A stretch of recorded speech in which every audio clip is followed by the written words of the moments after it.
Hello everyone and welcome to this 5-day half-term recorder course. I hope this will be really useful for you, whether you're a complete beginner and have never learnt the recorder before, whether you're someone whose big brother and sister plays it and you just really want to have a go, if maybe you're someone who already plays an instrument and you've just got a spare recorder lying around at home and you'd like to have a go.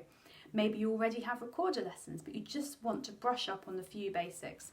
This will be perfect for you to get going into how to play the recorder. So, we're going to start with the very basics on day one.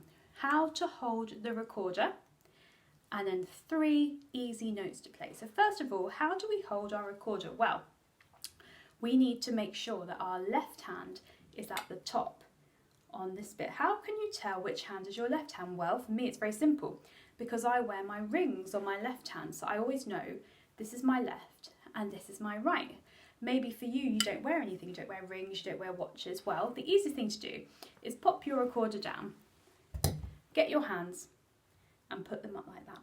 Now, the hand that makes an L shape, a capital L, this one is your left hand. If you hold them both up and you see the the right way around, that is your left hand. So you know this hand has to go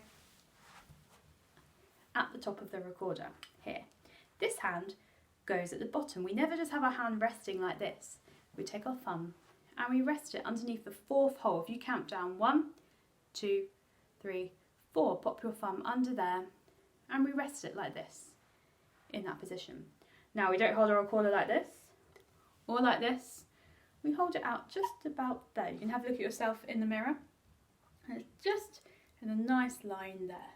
So once you've got your recorder properly held, we have to work out how to play some notes. So first of all, we're going to use our top hand. Now, you might see there are lots of holes down the front of the recorder, but have you spotted that there's actually one on the back? Now, you have to put your thumb over the one on the back, like this.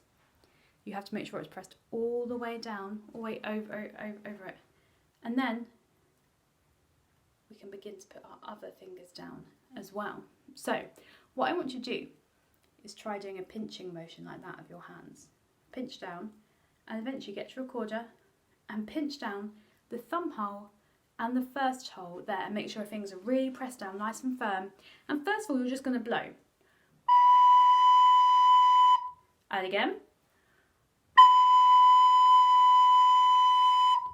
If you've done that, well done. You've just played your first note, which we call B, letter B. Now that you've managed to blow through the recorder and get a sound out, we're going to try doing it again, but this time we're going to use our tongue and we're going to say the letter T. So all say together, T, T, T. And what we're going to do is when we put our recorder in our mouth, instead of just blowing, we're going to blow, but we're going to go T in our mouth like this.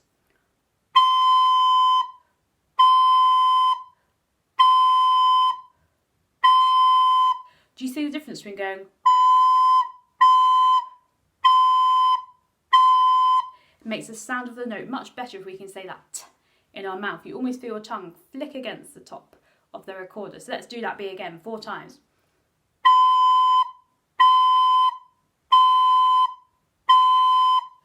Now, once you've got this B to come out, we're going to try the next note, which is really easy. So instead of 1 finger and thumb, we're going to put down 2 fingers and thumb, and we call this letter A, and it sounds like this.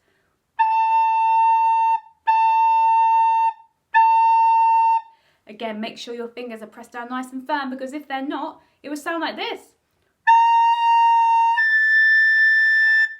Ooh, it will go all squeaky. You've got to make sure we're pressing down nice and firm. So we've got B, A, and how do you think we play the next note?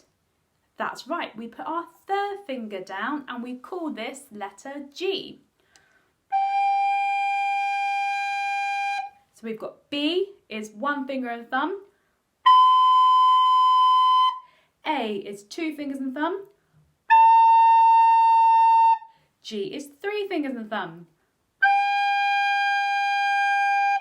Now you know how to play B, A and G. Pause the video And try doing it by yourself several times to make sure they're really sounding the way that they sound when I play in the video. And then we're going to learn a really fun piece. This piece is called Hot Cross Buns, and it goes like this.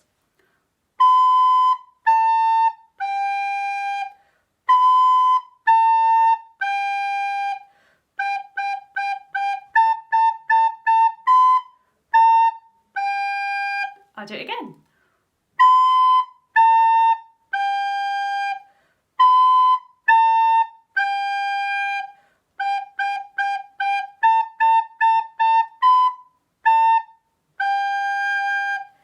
So, as you can see, even with 3 notes, we can still play a really nice piece. Now, while I was playing that, you have noticed that the music came up on the screen. Well, because this is a very short course, we've only got 5 days, I will put the music up on the screen for you, but we won't go through the notes as in depth. We're just going to learn how to play them on the recorder. We're not really going to learn properly how to read them in the music. If you would like to do that, I will put a link at the bottom and you can go away and try learning the notes for yourself. Like I said, they'll appear on the screen so you can see what the music looks like, but we're really going to be focusing on what they sound like and how to play them on the recorder. But I really encourage you to go away and learn how to read music. It's a really vital skill to be able to have, because we can't always play things just by listening at it or just by writing the letters on.